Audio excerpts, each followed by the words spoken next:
ठोकर। सतपाल गहरी नींद में सोया हुआ था। उसकी पत्नी उर्मिला ने उसे जगाने की कोशिश की। वह इतनी आवाज़ में बोली थी कि साथ में सोया उसका 5 साल बेटा जम्बू भी जाग गया था। वह डरी निगाहों से माँ को देखने लगा था। क्या हो गया? रात को तो चैन से सोने दिया करो, क्यों जगाया मुझे? सतपाल उखड़ी आवाज़ में उर्मिला पर बरस पड़ा। बाहर गेट पर कोई खड़ा है, जोर जोर से डोरबेल बजा रहा है। पता नहीं इतनी रात को कौन आ गया, मुझे तो डर लग रहा है, उर्मिला ने घबराई आवाज़ में बताया। अरे इसमें डरने की क्या बात है, गेट खोलकर देख लो।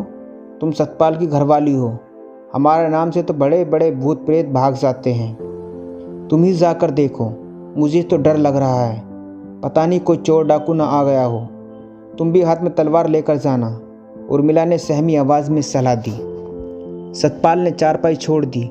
उसने एक डंडा उठाकर गेट के करीब पहुंचकर उसने गेट के बाहर से झांक कर देखा तो कांप उठा। बाहर उसकी छोटी बहन खड़ी सिसक रही थी। सतपाल ने हैरानी भरे लहजे में पूछा, अरे लाली तू, घर में तो सब ठीक है ना? लाली कुछ नहीं बोल पाई, बस गहरी गहरी हिचकियाँ लेकर रोने लगी। सतपाल ने देखा कि लाली के चेहरे पर मारपीट के निशान थे, सिर के बाल बिखरे हुए थे। सतपाल लाली को बेडरूम में ले आया। वह बार बार लाली से पूछने की कोशिश कर रहा था कि ऐसा क्या हुआ उसे। आधी रात को अपना घर छोड़ने के लिए मजबूर होना पड़ा। उर्मिला ने बुरा सा मुंह बनाया और पैर पटकती दूसरे कमरे में चली गई। उसे लाली के प्रति जरा भी हमदर्दी नहीं थी। लाली की शादी आज से 10 साल पहले इसी शहर में हुई थी। तब उसके मम्मी पापा जिंदा थे। लाली का पति दुकानदार था, काम अच्छा चल रहा था। घर में लाली की सास थी, 2 नंदे भी थी, उनकी शादी हो चुकी थी। लाली के पति अजय ने उसे पहली रात को साफ साफ शब्दों में बता दिया था कि उसकी माँ बीमार रहती है, उनके प्रति बरती गई लापरवाही को सहन नहीं करेगा।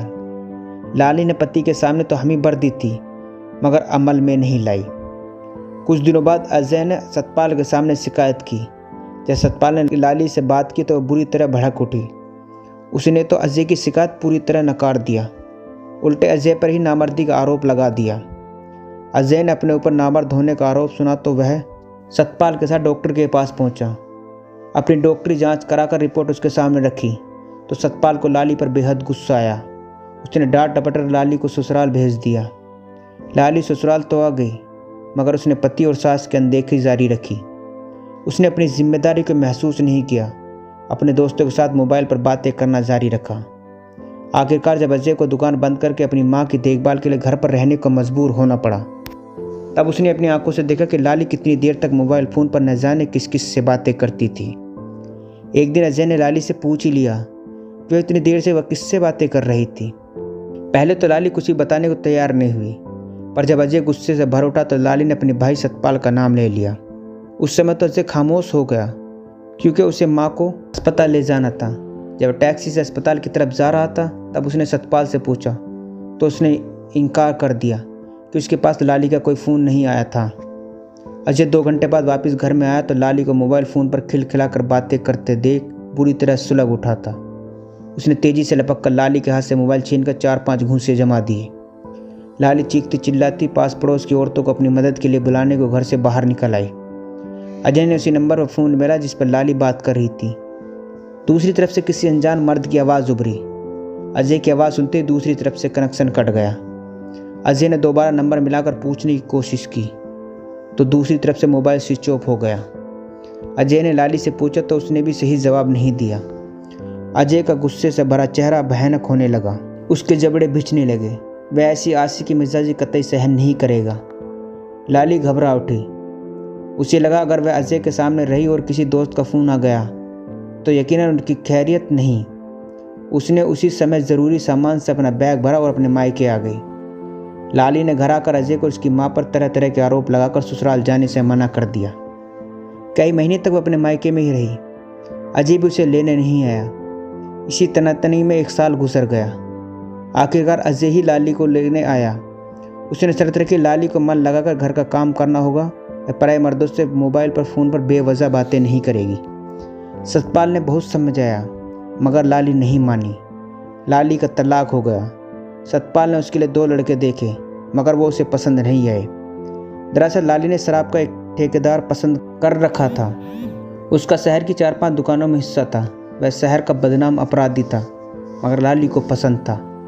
काफ़ी अरसे से लाली का उस ठेकेदार जोरावर से इश्क चल रहा था। जोरावर सतपाल को भी पसंद नहीं था, मगर इश्कमंदी लाली की जिद के सामने मजबूर था। उसकी शादी जोरावर से करा दी गई। जोरावर शराब के कारोबार में केवल 10 पैसे का हिस्सेदार था, बाकी 90 पैसे दूसरे हिस्सेदारों के थे। उसकी कमाई लाखों में नहीं, हज़ारों रुपये में थी। वह जुआ खेलने और शराब पीने का शौकीन था। वह लाली को खुला खर्च नहीं दे पाता था। अब तो लाली के पेट भरने के भी लाले पड़ गए। उसने जोरावर से अपने खर्च की मांग रखी तो उसने जिस्म बेचकर पैसे कमाने का रास्ता दिखाया। लाली ने मना किया तो जोरावर ने घर में ही शराब बेचने का रास्ता सुझा दिया। अब लाली करती भी क्या, अपना मायका भी उसने गवा दिया था। जाती भी कहाँ, उसने शराब बेचने का धंधा शुरू कर दिया। उसका जवान गदराया बदन देखकर मंचल शराब खरीदने लाली के पास आने लगे। उसका कारोबार अच्छा चल निकला। जोरावर को लगा कि लाली खूब माल कमा रही है, तो उसने अपना हिस्सा मांगना शुरू कर दिया। लाली ने पैसे देने से इनकार कर दिए। उस रात दोनों में झगड़ा हुआ। लाली जमा किए तमाम रुपए एक पुराने बैग में भरकर घर से भाग निकली। दोस्तों, बस इतनी सी थी ये कहानी। दोस्तों, कहानी अच्छी लगी हो तो चैनल को सब्सक्राइब करना ना भूलें।